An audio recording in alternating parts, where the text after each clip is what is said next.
Now on the larger petals, because the twiddle doesn't go directly down the center, make sure when you're curving it, you do want to kind of lend it towards the middle.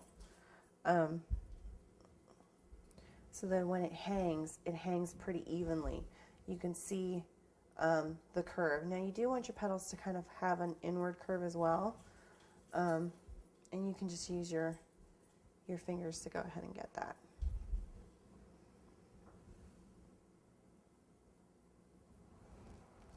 We're going to go ahead and put the last layer of petals on. You want to go ahead and stagger these, so whenever there's a seam from the medium petals, go ahead and put your petal over the top of that. It just helps them to lay a little flatter.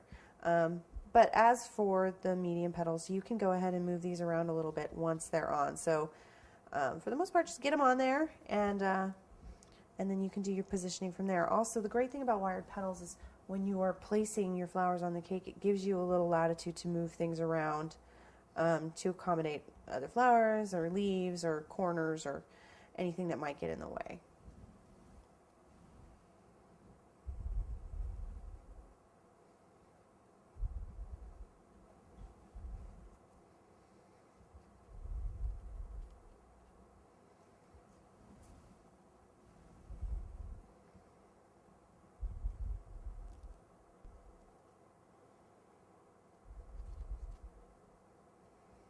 One wire a little longer than the rest, so we're going to go ahead and clip that.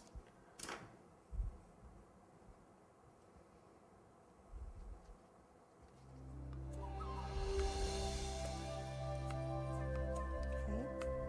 Go ahead and flip it over. Make sure you like the positioning of your petals.